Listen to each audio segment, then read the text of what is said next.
Oh, there we go. Now I think you can hear me. Welcome in everyone to another live edition of 410 Sports Talk. I'm Glenn Martin here with my co-host. As you can see, I am riding solo. My co-host is on his way. Hopefully, had some delays with his flight as he.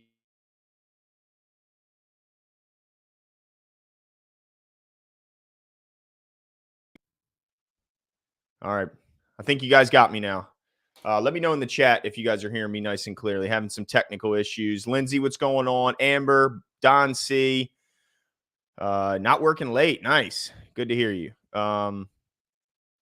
Still choppy? Okay, let me get this figured out. Oh, is it good now? Can you hear me? Give me the thumbs up if we're good. What's going on, Connor? What's going on, Craig? All right, so sorry about that, but Jimmy is on his way, having some. He had some plane delays as he flies back to town. As you guys know, bit of a jet setter. Jimbo Haskell is so he'll jump on with us as soon as he can. We have a guest coming up, Brad Ward, who covers the Cleveland Browns for the Browns Wire, which is affiliate of USA Today. Also, just let's see, he's a host and producer also of All Eyes on Cleveland podcast. So definitely a guy who's tuned in and knows all things Cleveland Browns. So we're excited to have him on here shortly. I guess the best place to start the day is to start talking about some injuries as we wait for the guests to arrive. So I wanted to get into some of this injury report because some of it's got me a little bit concerned. There's some encouraging news and notes as well with the injuries, but there's also some guys that I definitely am concerned might be missing this coming Sunday, and guys that we're not used to being absent on Sunday. So if I look up yesterday's injury report, the did not practice list included Dobbins, Pat Ricard, Devin Duvernay, Mark Andrews, Moses, Cleveland, Calais Campbell, and Marcus Peters. Now, it was listed that Devin Duvernay was on a rest day, and so was Marcus Peters. But all the other people on that list did not have a rest designation next to their name. So you start to kind of pay attention. Then limited participants yesterday were Lamar Jackson. Rashad Bateman returned back to practice, which is exciting news. Justin Houston returned back to practice in a limited basis, which is very exciting news. And then Ronnie Stanley continued kind of his normal practice routine, got in a limited session. And also in some bit of good news, a full participant in practice yesterday was Justice Hill as he continues to rehab the hamstring injury that was bugging him. But then if you look at today, because obviously there's some names on that DNP list yesterday that you want to keep track of. So if you look at today's did not participate report, again on the same report or the same name on today's report, Pat Ricard again did not participate as he deals with a knee injury. Mark Andrews did not participate. Now, I heard John suggest that it was a rest day for him yesterday, but yet he misses again today. So that's kind of that's a little bit puzzling and concerning. J.K. Dobbins also did not participate as he had the knee tightness that kept him out of much of last week's game after most expected him to get a big boost in playtime. Didn't see that happen. Of course, we saw the explosion of Kenyon Drake and his game that he put on which was phenomenal. And also missing today was Marcus Peters as he continues to deal with this quad issue. So, man, it's starting to get concerning when you see Ricard missing all week. Andrews, Dobbins, I don't expect him to play. And then, of course, Marcus Peters, that's something you want to keep an eye on. Then limited participants today, Rashad Bateman. So that's a good sign. Morgan Moses back to practice. Looks like he's on track to start on Sunday. Ben Cleveland back at practice, which is nice to see. And Calais Campbell and Justin Houston also got in limited participation today. So that's good to see because I was starting to get concerned about Calais Campbell if the foot injury was going to keep him out. Doesn't look like that's the case. Morgan Moses looks like he'll be back in at right tackle, which will then make it interesting to see what Stanley's role is at left tackle because the anticipation and the plan was for Stanley to share reps with McCary last week. But when the injury struck Morgan Moses and forced McCary into the right tackle role, they were still going to try and get Stanley out. And Stanley said, no, I want to stay in the game. I want to play more. And the fact that he's participating in practices after a big increase in workload, it's encouraging. I mean, that means that he's likely doing well and on track to not just play, but to maybe even get back to his post at left tackle. And we won't be seeing McCary in there, even if Morgan Moses is back and healthy at right tackle. So looks like got to keep an eye on what Peters might be a game time decision. Another guy, though, that, with Marcus Peters, he's not a guy that needs a ton of practice, veteran in the league. So he could participate with no practice, whereas some guys just don't have that luxury.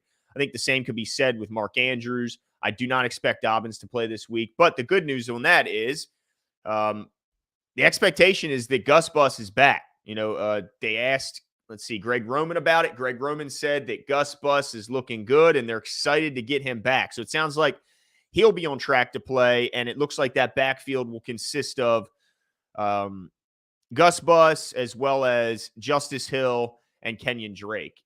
So what combination of those guys, we'll see how many carries. We'll have to wait and see to see how that goes. What's going on, Sean Pisker? What's going on, buddy? Hope all is well at home. I was, we're friends on social media, so I hope all is well. Connor, what's going on?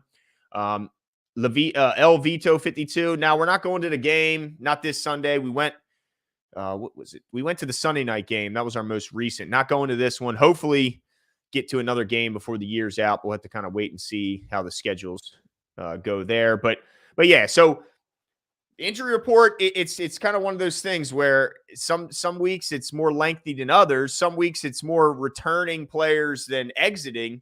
But this week it's kind of a combination of the two. So we got some guys coming back from some long-term injuries.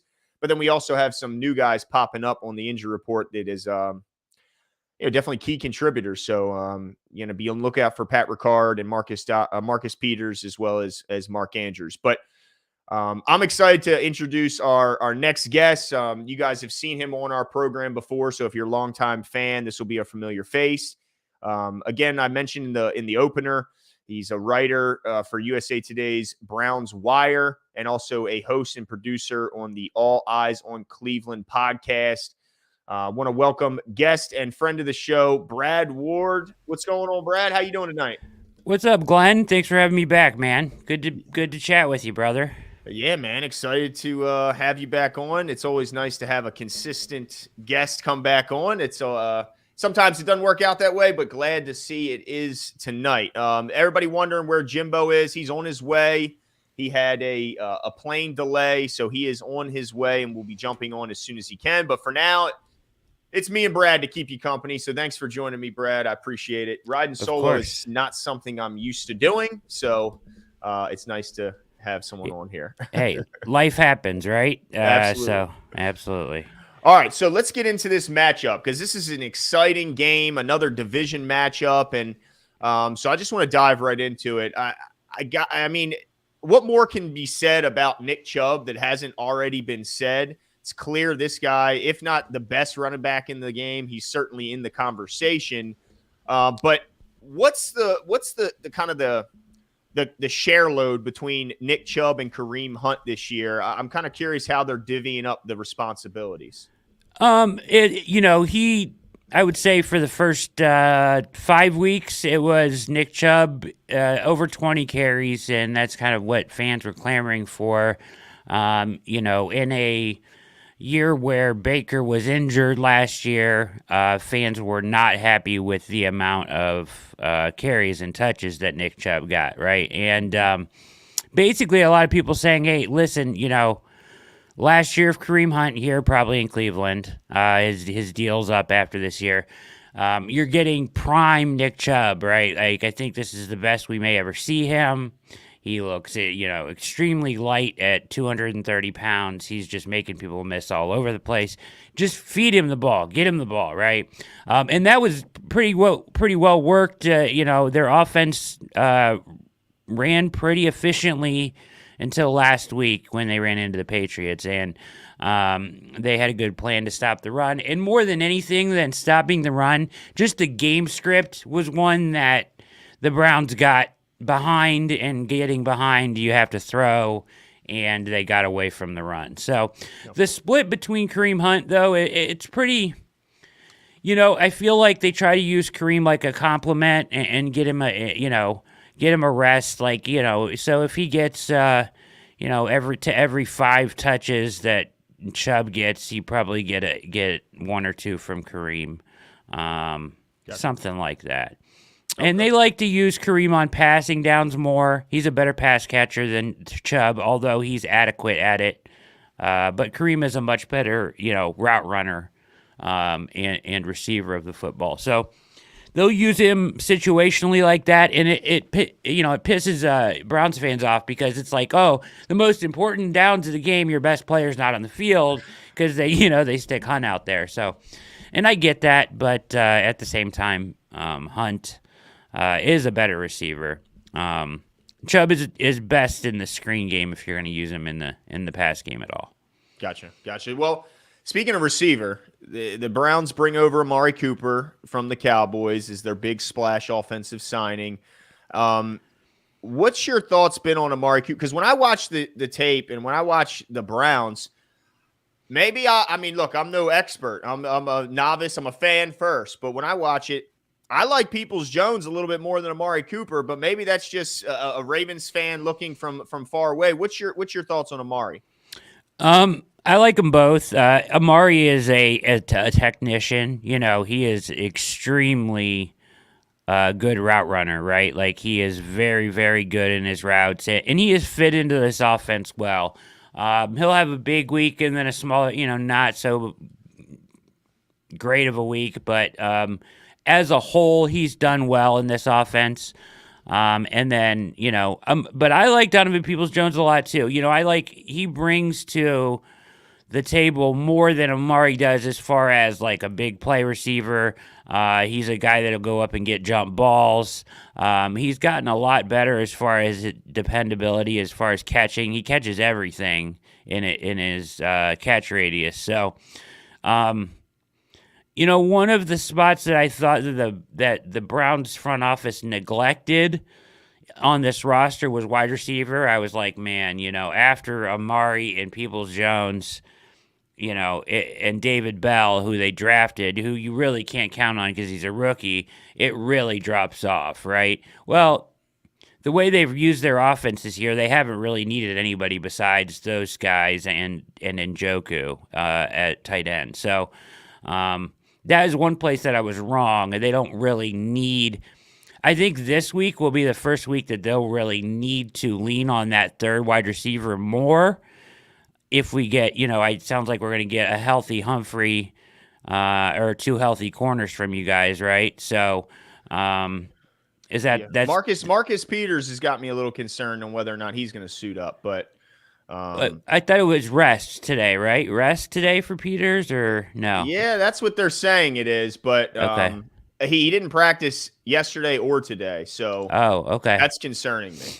Yeah, that's concerning. It's weird. The Browns have played, last year with the quirk in the schedule. They played each other played each other, and I don't think the Browns got their best corners either time. I think that this is the first time that they potentially will get their top 2 corners, and that will kind of change things. I would expect the Browns to have to lean a little bit more in the pass game on a guy like David Bell, or even Michael Woods, who just got his first NFL catch last week, but is a guy they liked a lot and was dinged up at the beginning of the year and has been working his way back into the rotation. He's from Oklahoma. They drafted him in like the 5th or 6th round this year. So, but David Bell mainly, who's been good. He's played a lot of downs, not a lot of catches. He's had some opportune catches, good first down catches on big third downs a couple times, but really hasn't been targeted a whole lot because it's mainly been the Njoku, Amari Cooper, Donovan Peoples-Jones. All of the passing has gone to them. So, and your backs, right? So all of the passing game has gone to them. Maybe a little sprinkling a little Harrison Bryant, second tight end, because the Browns, they like to run the heavier personnel with 2 tight ends in there a lot, especially with Jacoby Brissett.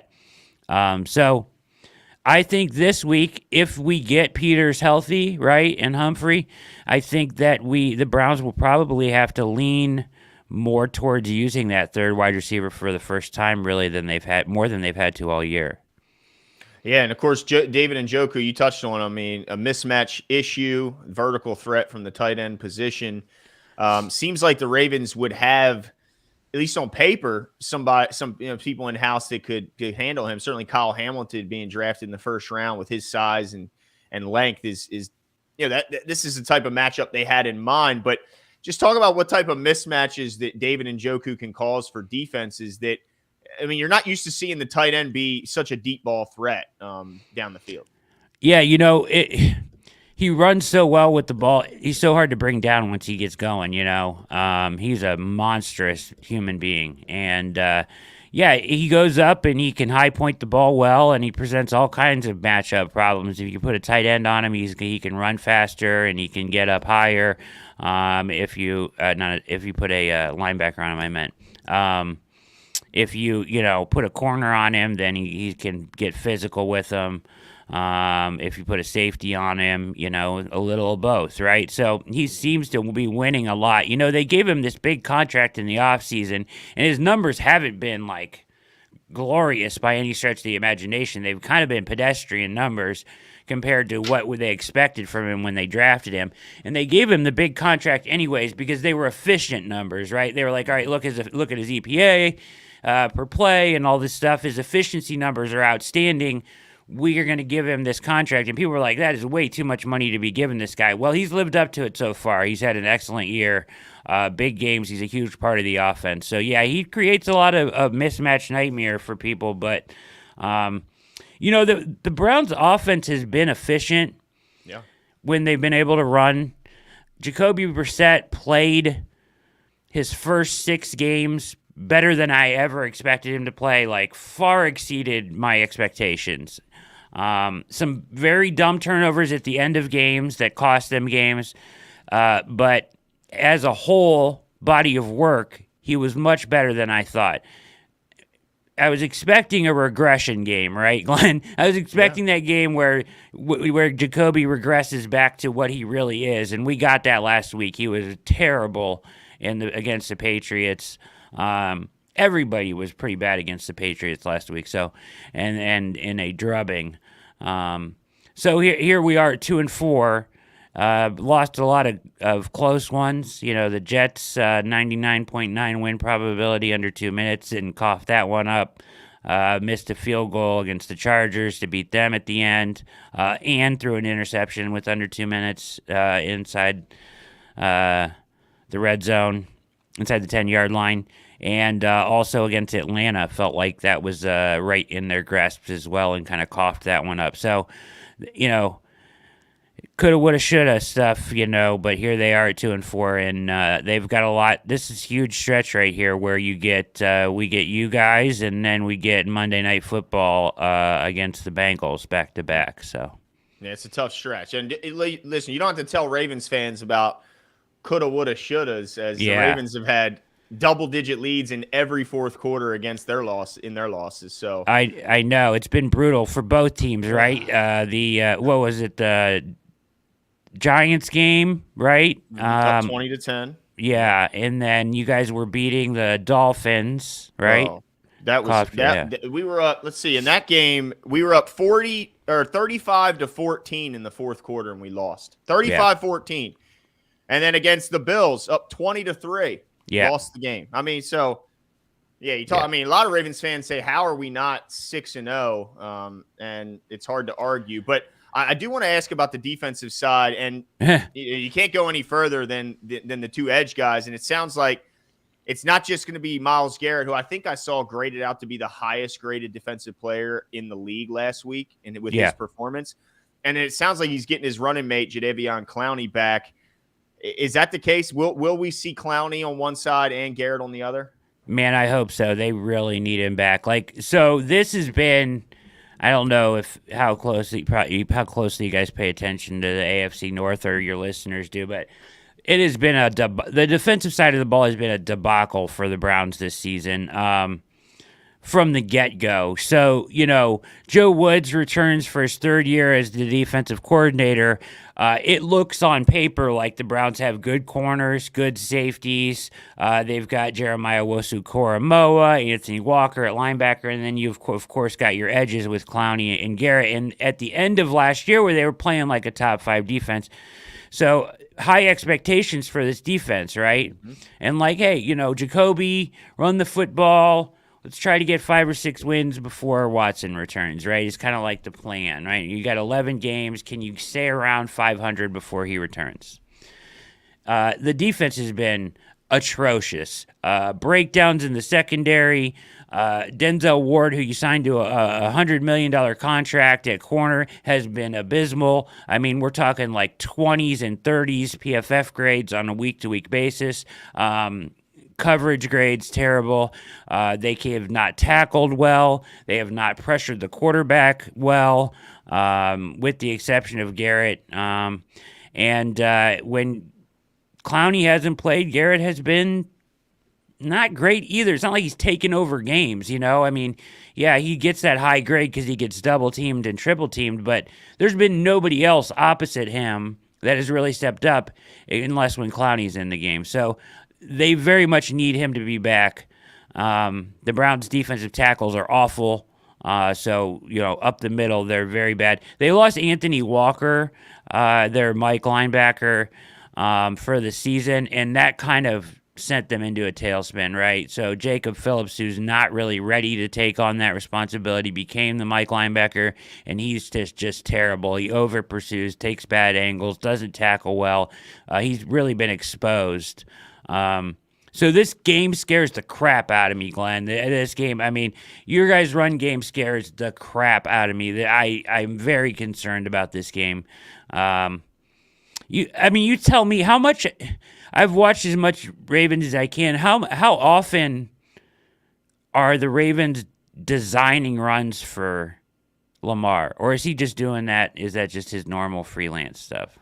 No, I think I guess it's a game-to-game basis, but some games it's clear that they're making an effort to design runs for him, but other games, man, I mean, last week's game was so incredibly frustrating for Ravens fans because let me just pull it up, because it was unbelievable the fact that they got away from the run at the end of the game, despite I think they averaged 8 yards a carry, and we didn't run it in the fourth quarter in the most important drive of the game, which is just inexcusable. Yeah, we averaged 8.8 yards per carry in last week's game. And when you look at the final drive, they decided not. They went throw as soon as they got across the 50, and ultimately no points come out of it. So I'd like to see more design runs for Lamar Jackson, but it doesn't seem like the team wants to do that. So yeah, that scares me, with the inability of our defense to set the edge and contain. Now, Clowney makes a big difference there. So yeah. Your question was, you think he plays? I'm leaning towards yes, but there may be some hopefulness in there as well. He was limited today. I would like to think that they get him back for this one. So I'm leaning towards yes at this point of the week, but I wouldn't be surprised. It could go either way. It's pretty clear. It's probably like 60-40 if he plays or not, because he's the kind of guy that he's done it a couple times since he's been in Cleveland, where you think he's going to play all week, and then he just all of a sudden on Sunday it's like, oh, Clowney's not playing today. Yeah, he didn't. For whatever reason, it's kind of weird. Let me throw this one at you while we're talking about Lamar. What's I've been watching with a watchful eye on his contract situation. Mm-hmm. I think it's very intriguing seeing a player represent himself, right? There's no buffer zone there, right? So you're getting the straight stuff from your GM, from your front office, and I always think that that's kind of problematic, right? If there's no sweetener there's nobody to take that information and turn it into and make it sound better when talking to the player. I know they haven't come to an agreement, and he doesn't want to talk about it right now. How do you think this ends up? Franchise tag? Man, I certainly hope not. That I think would be a loss for both sides if it ultimately ends up with a franchise tag. It seems like both sides are motivated to get a deal done, but man, that daggone Deshaun Watson deal is just putting a Oh monkey man, wrench in every freaking contract going forward. it did, huh? It's It just did. crazy because, as we had some cap experts on and they filled us in on the fact that owners, when they write that monster check with those guarantees, they have to put that money in an escrow account, Escrow. Yep. which, a lot of owners don't want to kick out $250 million to set in an account for one guy. So I understand it from both sides. I think if I'm Lamar, I'm going into his office and saying, look, if Deshaun Watson got it, I'm a unanimous MVP. I have far more, my win-loss record is better. I mean, our head-to-head, I've beaten him. So I would say that's your problem that they signed Deshaun Watson to that monster deal and that it messed up some things for others. That's not my problem. I want more than that guy. So I get why there's kind of an impasse, but Yeah. I got to imagine with both sides being motivated to come to an agreement that eventually they will. I wonder who kind of bends more than the other. Does Lamar come down from that fully guaranteed, which is what the expectation is that he's asking for, or does the team start to inch up a little closer to giving him the deal he wants? It's going to be tough. But man, if it ends up to being a franchise tag, there's going to be a lot of salty fans here in Baltimore, and I'm going to be one of them. Listen, I understand. Like, I get it. Like, and you would expect the player to do that, right? Like, he's sitting here saying, I've not gotten into any trouble off the field. I've won an MVP. I am this super uber superstar, right? And I can't get the same contract or a fully guaranteed contract that this guy that had, 24 freaking absurd charges against him off the field and all this stuff. He gets the fully guaranteed contract, but I can't get that. That's crazy to me. If I was him or his representation, I would be saying get the same thing, right? Like get that deal. It puts them in a bad spot. I realize that. Mm-hmm. It's unfortunate. I don't know. It seems like he's asking for like what, $1 more, right? That's what it seems. But the other tough part, Brad, is that there's no one in the room that's leaking information. Typically, the leaks come from agents, but there's no agent in the room. So it's like all these leaks that come out. It's like, is it just BS? Because speculation. Exactly, because I don't think either side is motivated very much to leak this stuff out because it can only make one or other side look bad, and I don't think either want to do that. It's a tough one, but I'm glad you brought up Deshaun because I got to ask you. I just saw, was it a week ago or two weeks? Other woman has come forward accusing Deshaun of, of coercing and pressuring. What do you think that the NFL will look at that and any other pop-up situations as, well, we've already punished him for that? Or could they review his punishment and add additional punishment if they don't think it was, enough? So strangely enough, Glenn, and unfortunately, because it wasn't fun, trust me, my show kind of turned into like court TV for the summer. Then we had lawyers on, we had agents on, we're hashing out the language of all these lawsuits and trying to get the perspective from different people and everything. So, but my understanding is that the time frame that this accuser comes from, or the time that she's alleging this happened, is in a like safe zone for the NFL, so it will not affect his suspension. So like there's a certain time frame that basically they already litigated, and anything that happens in that time frame or allegedly happened in that time frame can't be litigated again by the NFL. Wow. So what? Now this is hypothetical, Brad, but what if 10 more women came out? That all would be, just from an optics standpoint, the fans, it'd be all over ESPN. Do you think that the NFL will really stand pat? I don't know. It's a great question, but here's my question. Like at that point, like he's settled with all these women, right? Mm-hmm. And then now there, and I don't want to get into the, let me preface my thoughts on this, and I do this often on this topic, in saying that however you feel about this, I think you have a right to feel that way about it. If you hate him and you think he's the biggest piece of crap ever, or you think that, the opposite, and some people were in it for just getting the money or whatever, however you feel about it, I think that that you have a right to feel that way. So I'm not trying to persuade anybody either way.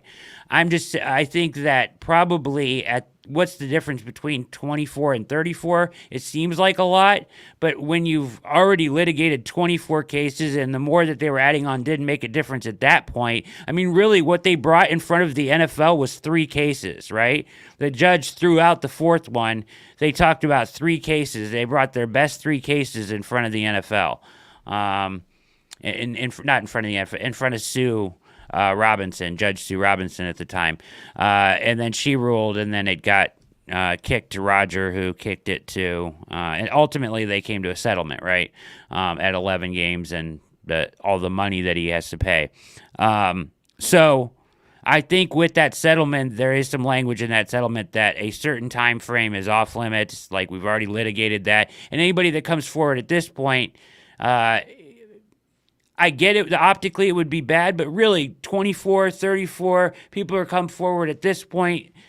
I mean, why are they coming forward now after all these payouts? It would be weird, right? It's just kind of, I don't know. And as long as it's not criminal, my understanding is he's pretty good to return.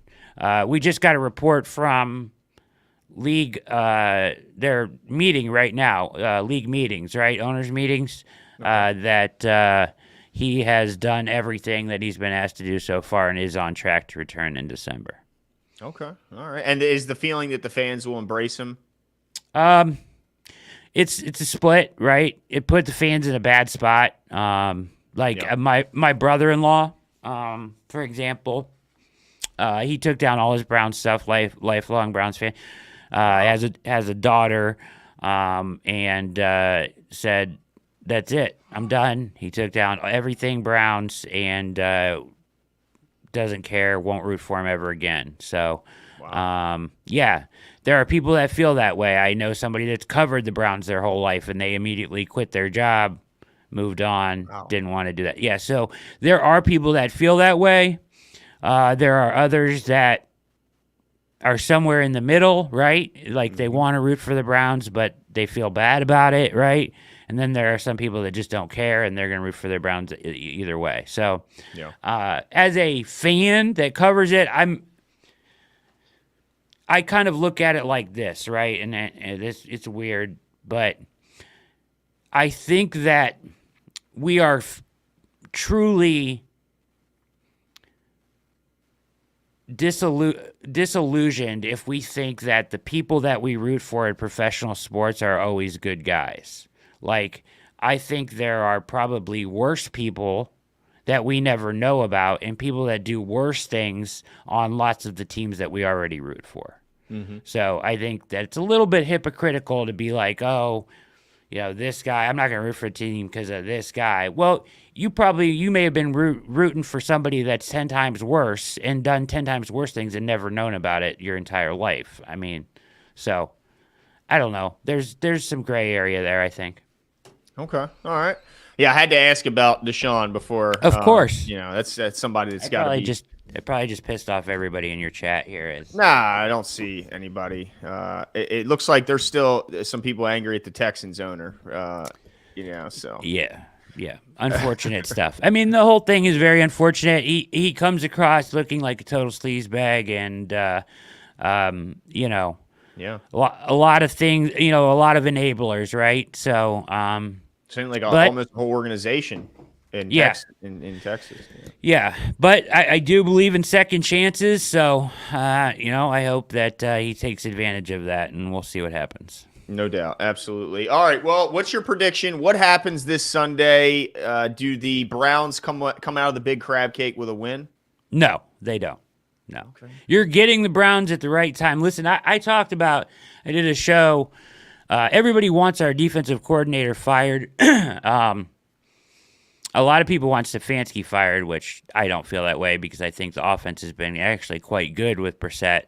Yeah. And that's saying something. But they're not a very good football team right now. They're not playing complementary football. I think that the way that Baltimore attacks offensively will be very problematic for our defense. And the only thing that I can kind of like hang my hat on and hope for is that the one thing that Joe Woods has kind of decently done okay as a DC for the Browns over the last 3 years is he does have experience going against Lamar, and he's done a decent job at times, slowing him down and turning him over. So you've got to hope for that, right? Like that he can lean on that past success somewhat to try to slow them down. Question, is Bateman returning anytime soon? Yeah, he's back at practice. The expectation is that he's on track to play. Still this week? Yeah, still got to still got to wait and see. But he was at least a limited participant in every game, and Lamar Jackson seems to think he's going to come out there and be able to suit it up. So, what about Deshaun Jackson? Yeah, Deshaun's on the practice squad, and so Coach was asked about him possibly moving up. He said he looks good, looks to be in shape, but wasn't willing to give any inclination on whether he'd be elevated from the practice squad on Sunday. Yeah, it feels like I think what's the spread, like 6.5, something like that. Yeah. If I was a betting man, I would probably take the Ravens and lay the points. So that's just because I've seen what a mess this defense is. Now, can they miraculously pull it, turn it around in 1 week? I don't think so. Like I've been talking about, like if you have so many internal problems on your defense, right? Like the best defenses in the NFL, Glenn, I think you would agree, are team-centric, game plan based on a week-to-week basis. You run your defense to stop your opponent, and you need to be flexible in the things that you do to stop your opponent, right? If you're so concerned about internally fixing, the problems when you run cover 3 and coverage drops and coverage busts and not being able to tackle. Last week it was an emphasis on tackling and the fundamentals of tackling again, right? Like if you're so focused on that internal stuff, how can you turn your attention outward to a team with a scheme so different like the Ravens? It just doesn't feel like they'll be prepared for that situation. Yeah, and I remember the Bengals defensive coordinator talking about when preparing for the Ravens, they spend 2 full days on preparing for the Ravens offense, something they don't do for any other team that they play because it is so different and so unique. So, yeah, I agree with you. If you're having internal issues with communication breakdowns and guys just not knowing where they're at, then how do you prepare for such a unique style of offense led by maybe the most unique quarterback in history that can move the way he can? And it looks like the return of Gus Edwards might be this week as well. Yeah. And that's an exciting time for Ravens fans because he's looking good. Is Dobbins dinged again? You think he's out? I think he's out. Yeah, he had his knee tightened up last week. Now, fortunately, last week for the Ravens, Kenyon Drake had like 4 25-plus yard runs, had his most explosive game by far this year.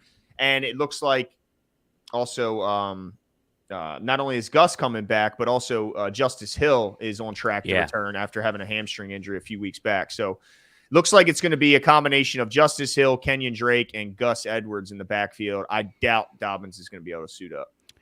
The other thing I think about when I think about this game is like the team that if the best thing the Ravens can do is jump on the Browns early, right? Like if you let them stick around and let Nick Chubb run the ball for 4 quarters, they'll have a chance, right? But the Ravens run a very similar front, my understanding, to what New England does, right? They run they run that bear front with 5 guys. They'll run that nickel front and disguise it to make it look like a base, right? That stuff causes a lot of problems for the Browns, and it did last week in their run game. Now, the Browns' offensive line, when healthy, and they're going to be without Wyatt Teller, which is a huge part of that offensive line, is very talented in that they are multiple, right? It's not just the wide zone scheme that Stefanski deploys. Bill Callahan uses, the pin pull stuff. He uses the gap schemes. They'll do whatever they have to, and they're talented enough to deploy that run game, whatever they have to do against the fronts they're facing. Now, if, though, the game script gets all out of balance where they're playing from behind before they can make those adjustments, and you kind of neutralize the best thing that they do, and that's give the ball to Chubb to 24, right? Yep. So that's probably the best Yeah, I mean, course of action. Yeah. the thing that concerns me, and I'm going to get deeper into it when I look at the Browns' run game is can the Ravens contain the edge, because they have not been good at stopping guys from getting that edge. I look at JPP last week, struggled. Adafe Owe's been hit or miss kind of in that regard. Even though Justin Houston looks like he might be coming back this week, he's not a guy that they really want in there much on downs 1 and 2. He's more of a third down pass rush specialist. So they're thinking maybe putting Calais out there and just going big, but he has limitations athletically now too at this point in his career. He's not going to give you much chase down from the backside at this point in his career. So I have no issues or concerns with the interior, but I have big concerns on whether or not they can turn Nick Chubb back inside and stop him from getting the edge, because they just haven't been consistent at doing so this year. And last week they were really, really poor against Saquon. So I look at Saquon and Nick Chubb is probably the two best backs in football right now, especially with the way Saquon's been running after recovering from last year's injury. Yeah. And man, it's scary. But now they were able to bottle up Saquon. They held him to 2.8 per carry. He only had 80 some yards on the ground despite getting a pretty big workload. So they were able to do it against Saquon at times, but there were still too many occasions where they let the edge go. And I worry that that's what Nick Chubb and the Browns are kind of going to attack. Yeah, they may. And it'll be interesting to see. I anticipate them. They always find a way to have some success in the run game. It's just whether it's when they can do it, right, and how quickly they can make it affect the game, right? Like even against the Patriots last week, it's not like they stopped Nick Chubb. They just got such a lead quickly enough that they couldn't continue to run the ball at that pace. Yeah. And it was a little bit on Stefanski. He got away from it too soon, I think. Mm-hmm. But when Brissett's turning the ball over, I mean, if you can force Jacoby to Brissett to start throwing the ball over the field, then you're in a good position. And I just think that it's getting away from the Browns a little bit. Like this is kind of like it. Like if they're going to turn this around this year, it has to start here. And I don't think they're in the best place to do so right now. Yeah, especially playing a pretty pissed off Ravens team that feels like they should be 6-0, and with good reason. Sure. I mean, that collapse against Miami they gave up 28 points in the last 15 total plays on defense. I mean, that's just an epic collapse. It's just mind-blowing to even comprehend. So I think the Browns are in a tough spot coming in against this team. And then next week with Cincinnati on the horizon, it just makes you wonder, what will the team look like if Deshaun Watson does come back in week 11? Is it that he's returning? Yeah, I think it's week it's week 12 actually, and because we have a bye week after the Bengals, and then it's at Houston, of course, which will be, of course, that is incredible. Wow, stupid. Yeah. I'm sure the league had to have known that when they and that's probably just a way to get ratings, right? Like, as sad as it sounds. I think that it actually has to do with his contract tolling for the year. So, like, how there was the whole thing about that the Browns only signed him to like a $1 million base contract and whatever. Yeah. Even though they do that with a lot of other players, and lots of teams do that with their players, right? I get people were outraged. It looked bad. Not a good look. They did do the same thing with Denzel Ward. I will defend him on that, and other guys, right? Because that's a way to kind of kick the can. You throw on the void years, whatever, right? But by doing that and then having it kick in for a lot of, it goes up to like 40 something next year, right? $1 million, his base salary. Well, I believe if you don't play 5 full games, I want to say, or 6. No, it's 6. If you don't play 6 full games, then your contract doesn't toll. So basically, they could have played if he didn't play in 6 full games. or wasn't and was available to play in them. Like, you're not available to play in 6 full games, then his contract this year would have just told till next year, not counted, and basically started again next year. So the Browns would have had an absurd amount of cap space that they've been planning on. They're like 30 million over the cap, planning for all these cap increases in Nick Chubb's contract and Denzel's and of course Watson's. Well, now all of a sudden you don't have to pay Watson that $40 million base. You get an extra year there. That frees up a ton of cap space, and you have Watson starting week 1. Seemed like an unfair situation for the advantage to the Browns in 2023. So I think when they came to the agreement, it had a lot to do with, okay, if it's going to be anything short of a year, then we need to make sure that he plays in at least 6 games so his contract doesn't toll to 2023. Interesting. Yeah. See, this is why we have Brad on, people, to know these things that we do not know. So certainly appreciate your insight. Well, I appreciate you coming on this week, Brad. This is only the first meeting, so I'm assuming we can have you on next time as well. Is that okay? Hey, man, I love coming on your show. You guys are great. Nice. I appreciate you and having me, and I would love to come back anytime. Perfect. All right. So just to recap, if you guys want to see what Brad's working on, you can follow Brad at Warden Sports, WARDON Sports. He's a writer for the Browns Wire, which is an affiliate with USA Today, and also host and producer of All Eyes on Cleveland podcast. Brad, thanks so much for joining us. Appreciate you, and look forward to chatting with you on the next one. Hey, thanks, Glenn. Thanks for having me, and cheers to your chat there. Your chat, good stuff from them. Appreciate it. All right, thanks, Brad. Take care. Take it easy. All right. Well, as you can hear, not a lot of optimism coming from Brad as far as whether or not Cleveland's going to come out on top with this game. And I'm not mad to hear it. I'm excited because we need this win. The Ravens are in desperate need. And, of course, anytime you're playing a division opponent, it's certainly a game that counts a little bit more than just one on the record book. So let's hope that the Ravens can move to 2-0 in the AFC North and regain, I think, their position in first place. So, all right, let's get into some of our prep here, our pregame. Of course, we have the competition that we're going to go into. I'm hoping Jimmy will make it here by then. But let's get right into the Cleveland Browns and kind of, what they like to do and how they go about moving the ball. So on offense, to me, it's pretty clear how they want to go. They want to hand the ball to Nick Chubb and kind of lean on that rush attack as much as they can. And then only, sprinkle in Jacoby Brissett in the play action and in certain situations, but certainly don't want to put the game on the shoulder of Jacoby Brissett. They want to use him as more of a game manager. And so, it's clear that they want to run first before they pass. So they average, my man, Jimbo. I can't see you, Jimmy. Okay. All right. He's still working on some technical. Are you in the plane?